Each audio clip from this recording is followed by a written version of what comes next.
matchup ng Barangay kontra sa Phoenix Army. This is going to be so interesting dahil ang makikita mong ma-action na maghahanap at maghahanap ng mga setups, pick-offs, it's going to be Escalera Cho. Samantalang si Chakno ang hawak niya ngayon, pang sugod na hero. High-loss mode muna, etong si Chakno. Ay, nakahilos ba si Chakno? Or sa kanya edit? Base sa nakita natin sa loading screen, siya Oo. ang high-loss. Okay, so pasugod ngayon dito si Chak Mamba. Samantalang dito naman si, sabi mo nga si Escalera, makasipa. Pero parang medyo mahihirapan ka sumibay kapag may highness eh. Oo, siya yung magiging tagasalo ng lahat. And to think na of course, ang Aurora, ang isa sa mga pinaka-tinitignan nating mid laners kasi kaya niya eh. Kaya niya kahit pa paano yung sarili niya. Meron naman siyang Pride of Ice. At ngayon meron Passive, din no? siyang Flicker na kasama or gamit-gamit. At mukhang ang sinasabi natin na tingin tayo dito sa XP lane ay medyo magkakatotoo. Kasi magiging napaka-crucial ng ating turtle para dito sa gustong mangyaring snowball ng magkabilang kupon. Importante talaga, again, it will dictate yung rotation na pwede gawin ng dalawang kuponan. Getting that first turtle, of course, mabibigyan ka kasi ng malaking confidence with the lineup of TNC. Sobrang dive-centric niyan. Pag nakuha nila yung turtle, kahit mag-dive sila na mag-dive, okay lang eh. Lahat ng pwedeng potential kills na makuha nila, magiging worth it. Oh, doon nila mapo-force out ang defensive glorious pathway. Iyan. Glorious pathway. Yung glorious pathway na patakbo, palikod. lalayo. Pero ito ang napakasakit na early game pokes na nararamdaman natin mula kay Escalera. Huwag nating kaliligtaan na ang Chu ay na-adjust. Oh, mas maano na yan. Mas masakit na yarn. Mas masakit na yan yung unang hampas. Mas madali na din makuha yung passive. Nagulat ako sa sarili ko kasi nagulat ako sa ginawa ng TNC doon. Nagparamdam si KZ Nagparamdam dito. eh. Agad-agad ay talagang kinailangan niyang bawasan dito ang buhay ni Andoryu. Saktong-sakto, sinasabi natin, naghihintay na kami agad para sa magiging unang turtle objective. Pero hindi na tayo binibitin sa aksyon nitong mga teams natin. Pero pagdating nga doon, mukhang makakalamang din naman sa pag-abante kahit papano ang Omega. Napakataas ng kanilang magiging poke potential at pagsabayan. Lalo pat nakikita naman nila nasaan sila nasa top lane. Pero grabe dito sa bottom lane.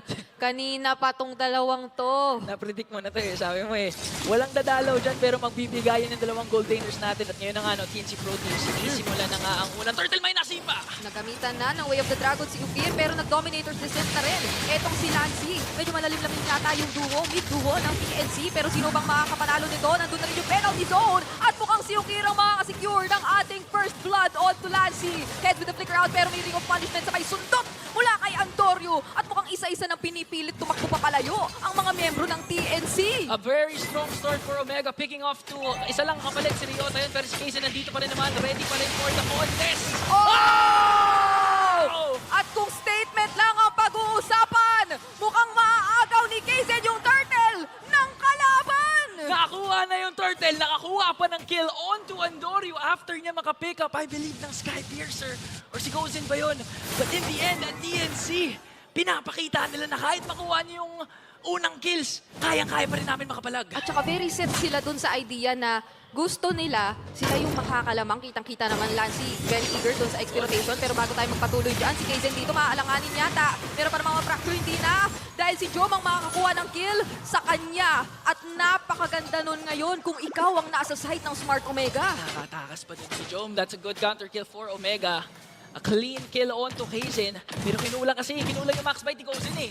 Hindi pa nagwawala yung parang shih tzu pa lang kasi yung aso eh. Oh, paunti-unti pa lang talaga ang nakikita natin dito na damage mula kay Gozen. Although naka-Warcry ay of course kinakailangan mo muna ding hintayin. At napakaganda rin naman kasi ng pagkakapwesto doon nung Zaman Force netong si Chom. Kaya naman ngayon, abangan natin kung ano ang magiging susunod na mga yapak ng PNC Pro Team. Kasi ang Smart Omega with this slight kumbaga lead or advantage in terms of kill score na na-establish nila ay for sure gugustuhin mo na bit by bit i-translate yan eh. Pero maaga din kasi pumapwesto lagi ang TNC. O kumbaga kung akala mo yung barangay may advantage na pwede gawin, yung TNC sinasabi no eh. No eh, parang inahadlangan nila. Yan ang gusto ko sa lineup ng TNC ah. Pwedeng-pwede talaga yung potential ni Gozen pag wala. Mangalmot na ng mangalmot. Ang taas eh, kasi in terms of crowd control, aasa ka lang talaga yun. Pero pwede naman madaling patakasan yung Frigid Glacier. And speaking of, binabato lang ni Ukir ang Frigid Glacier na yon ng talagang saktong-sakto sa timing. Sakto Yung literal na nakapag-commit na rito ang TNC or marami ng na-burnout na skills at wala na or kinakailangan na mapigilan yung way out. And speaking of, ito ay isa na namang pagtatakbo sa pagitan ng dalawang kupunan natin. Folks are there for both of these teams. Pero sino kaya ang mauuna sa ating engage? Okay, maganda yung pwesto dito ni Heads. Hindi alam kung saan nagtatago pero mapapaklear doon. So ngayon, magkakaroon tayo ng medyo magkakagalan na turtle fight. Pero dito mo makita yung mga, yung mga spin-spawn ng Zas na, Oo. ng mga parang minion. Sobrang ganda pang bush, pero teka lang si Escalera! Mukhang naabangan doon. Eto si Escalera. Flicker ay hindi muna nila magagamit dahil sila ay mabibilitang lumayo na muna. Dominator's Descent nandito na rin. Medyo napupok at napabawas na buhay ni Jacknu. Mukhang siya na ngayon ang unang tutumba bago pa magsimula ang turtle laban dito sa bandang gitna. Okay, paparating na dito si John nandun sa mid lane, pero alam ni Escalera kaya naman binabantayan ako sa si Harit. Na-reset dito yung turtle at naririnig ko na yung barangay nag-iingay dahil wala nang dito si Jackson, pero pumasok na naman Raging Glacier in! And speaking of timing, timing is everything. Kaizen once again with the turtle. Samantalang si Jungkook sa baba, may tore namang mapupunta sa kanya. Kaso nga lang dito sa turtle fight na nasaksihan natin, mukhang nakakuha na naman doon ang buwelo ang TNC Pro Team. Yung buwelo talaga ni Kaizen, man. Pinapakita lang talaga niya na siya yung superior jungler ngayon eh. Ibang klase. Ibang klase, 2 straight turtles unfazed. Kahit kalaban niya si Entorio na nakakaling ngayon. Kahit maganda din naman yung pwesto na pinapakita ng barangay, ang ganda ng pinapakita ni Kaizen yung vision, tsaka sipa na nabibigay ni Escalera with the chow. Oh, tsaka surprisingly, hindi masyadong nararamdaman na kapag ka may glorious pathway na again nilalapag after a failed attempt, na nahihirapan makahanap ng way out ang PNC. Kasi nga naman, hindi mo matatanggal sa kanila yung kanilang innate mobility when it comes to their lineup. Kayang-kaya lang mag-Jeet Kundo, mag-Shunpo nitong si Escalera. Si Lanzi naman, basta matimingan niya yung kanyang Dominator's Descent, hindi na rin siya masyadong namong problema. And now, it's TNC na una pang nakapag-translate or nakapag-convert into objectives. Kasi nga naman 2 consecutive turtles yun. Tapos ngayon mukhang second tier turret agad ang kanilang gustong kuhain. Oo, so kumbaga nag-extend na talaga yung kalamangan ng TNC. Na I do agree sa lahat ng sinasabi mo, especially the fact na yung Glorious Pathway, parang same concept with yung ulti ni Harit na pag hinintay mo lang mawala na yun, okay na, go ka na for TNC. And pag nalapag na yung Glorious Pathway, tapos wala na, it's go signal for TNC na tara, sugod na tayo, Escalera, sumipa ka na dyan, kahit sino, pwede natin kunin. Oo. Napakataas ng tiwala ngayon ng TNC kay Escalera. And regardless, again, pati matagumpay man o hindi, yung mga nakikita natin na setup sa kanya, parang lagi naman ding merong plan B. Laging may capability na makapag-out at makapag-re-engage ang TNC, which we've been seeing. First turtle, yun ang naging istorya. Kaya nila nakuha pa rin yung ating turtle. And ang second turtle ay nakita natin hindi nila masyadong pinanghinayangang lumaban kahit pa yung Glorious Pathway ay sobrang kumukontra na sa gusto nilang formahan. Pero ito, mukhang may panggugulo rin na ginawa sa purple buff ng TNC. This time, it's Smart Omega taking advantage of the turtle win. Okay na pag-figure out ng si Escalera, pero ito na, may nakuha nga sila doon! Sabi nila, isa-isa lang daw muna. Heads is down at may turtle na kaakibat para sa Smart Omega. Pero ang TNC, meron din naman silang ibang nakuha. Oo, nakaka-free, naka-free push din si Kaizen sa taas. So parang ang trade na gusto nila, sige, bigay nyo na yung ikatlong turtle, nakadalawa naman na tayo eh. Kuha tayo ng torre sa taas, hindi nila malalaman yun. Ganun na kalakas ang loob mo kasi dalawa naman nakuha nyo. Meron na rin kayong kahit papaanong lead na establish kontra dito sa mga kuponang ito. And parang at that moment, nakita mo na rin eh. Masyado nang nakapwesto ang Smart Omega. Fully committing into taking that last turtle of this game. At 8 minutes pa lang naman tayo, pero kitang-kita natin no, kung papaanong talagang very eager ang TNC na gusto nila idaan talaga sa objectives. Objectives, trades, after trades, ang gusto gawin dito ng TNC, nakikita mo na kagad yung immediate effect Ayan no. ni Wolf as a coach. The macro of TNC clearly improving dito. And as well as yung pagbabalik ni Escalera, ramdam na ramdam mo din yung pero ito na umaambay TNC. Pinangungunahan ni Escalera, sino na kanya naman si Joke, makakalimutin ngayon. Makakalimutin. Okay. Out muna para sa barangay. Madedepensahan ng TNC Pro Team ang kanilang second tier top lane turret at balik muna sila sa sari-sariling pag-manage bago tayo tumuloy sa mga paulit pang aksyon na pwedeng mangyari mamaya. Pero right now, so far, Riverside control yung mga mas nakakaangat. Smart Omega ang nakikita natin na talagang mas tumatapang. Dahil parang kung iisipin mo din naman, hindi mo gusto yung itarget kita kahit magpakita pa yan ang magpakita sa'yo. Ang taas kasi ng HP niya, pero parang si Escalera atay nakita na. Tumatakbo yung kabayo, hinahabol si Escalera ngayon. Okay. Mastan ba kaya nila, pero nakabang si Kaizen. Naku, 5-4 yan. Nandyan ngayon, pumasok na nga si Entorio, bumaba na. Escalera makakasiba nga ba dito? Pero teka lang, joke lang, practice lang. Oo.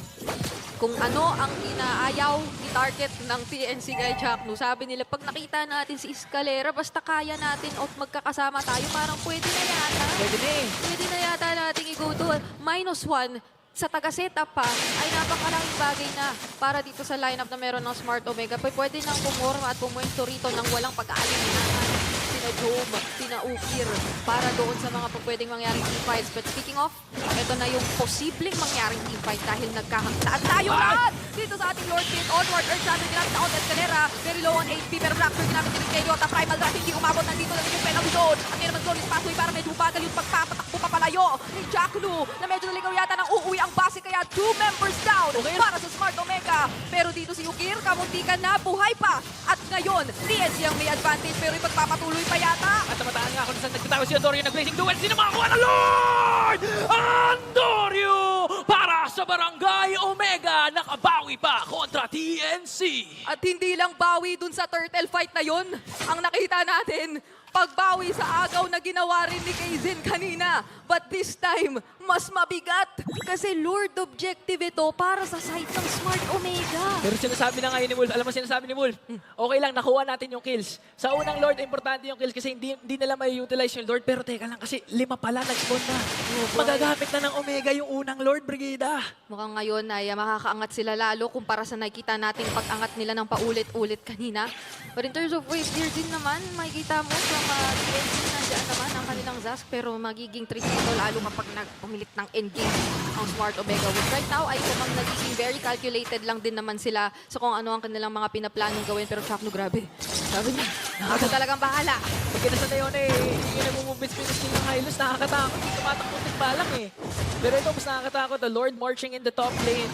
At handang-handaan naman dumepensa ang TNC unless makakasetup na maganda dito ang Omega. Kanina, it started with Ryota, but ngayon Conceal para lang masigurado na makukuha nila yung middle lane turret. Yan na ang depensang kinakailangan natin makita from TNC dahil susugod na ang Smart Omega. Pipilitin basagin ang Limited 13 sa bandang itaas. Escalera makakahanap pa ng setup. Medyo nagiging low on HP na si Lancy at una pang ang mawawala. Bridget Glacier inilapag na Relmo kasi Kaizen isusunod pa. Andorio nagwawala. Ginamit yung Way of the Dragon sa kanya. Mayroong penalty zone na ginamit si Heads para doon sa 3 miyembrong nag-a-attempt tumulak. Pero ngayon, immortality pa para Escalera at ngayon tutumba na rin. 3 members para sa TNC. At successful depensa para sa TNC. Although 3 ang nawala, napigilan pa rin nila ang Omega na mag-umarangkada at tuloy-tuloy lamang. Pero TNC, 2 na lang ang depensa para sa kanila. Ukir, Jom, Ryota looking to get this inhibitor sa bottom lane. Jose, kaya nahihirapan kayo magwala-wala kasi medyo may kasakitan na talaga yung Barangay Omega. Oh, tsaka yung nakita natin kaninang intention for TNC na talagang gamitin, sulitin dito yung wave clear na ma-offer primarily ni Lancy ay parang nag-backfire pa kasi dito mo nakita na hindi na nanghihinayang Omega na sobrang mag-commit, sobrang mag-all in. Ayun, oh. Dito sa ating Infinix Instant Replay ay babalikan natin ang isa sa mga naging turtle fights natin magmula sa kanina na talagang naging very crucial kasi pinag-uusapan natin even yung timings. Actually, hindi lang naman nung Frigid Glacier din dito ni Ukir. Gusto ko rin tignan at pagtuunan ng pansin yung mga penalty zone na nabibigay ni Heads. Kaso yung nangyayari nga lang din, ang problema, parang nahuhuli na at marami-rami nang nawala from TNC. So Oo. parang nagiging pampigil na lang din dito yung penalty zone, which is in a way nakakaganda rin, pero eto na naman. Paano pipigilan ito ng Smart Omega? Napakasugod ng layunin ngayon. Jackno ang hinahanap lang talaga ay si Lancy, wala nang iba. At nandun may mga cancel out by penalty zone at mabibigyan si Heads na minention lang natin kanina, pero masakit yung fracture. At kung ngayon, pambuhay pa nga lang yata sila Job. Si Escalera ngayon humahabol at ngayon siya ay tutumba. Oh, Ryota, tinutuloy pa nga. Eh nga, naghubad na si Ryota para patumbahin doon si Lancy. Si Kozen, inaabangan kung saan bababa si Andorio. Ay, ito na! Kakalmot nga ba dito si Kozen ngayon? Pumasok ko na Icon Pound! Nakatutong pa si Andorio, pero here comes reinforcements. At mababawian din si Kozen na gumawa ng napakaraming espasyo-ingan. Si Kaizen na lang na dito at parang one-way push ang gusto ng Barangay Omega. Heads, kakarespond lang. Madedepensahan pa kaya to ng TNC Phoenix Army. Mabubuhay na rin si Escalera pero talagang diretso lang ang tigay ng Smart Omega Earth Shatter onward combo. Ibinuhos na at mukhang wala na silang ibang nakikita kung hindi base ng kalaban pero itutulak sila papalayo. Kaso Jom sumasaman force dito, inabutan nga lang ng Dominator's Descent ni Lancy at makakabawi pa. Habulin din ba ni Kaizen mukhang hindi na muna pansamantala. na muna ang Smart Omega. Napakamatinding depensa coming in from a TNC. Lancy, hindi lang na-clear out yung mga minions, napitas pa si Joe on the perfect moment dahil kaka-respond Polydent, may strong kapit, gum comfort at food blocker. Bibig mo nang nagsabi, mag-Polydent palagi. ng Lord.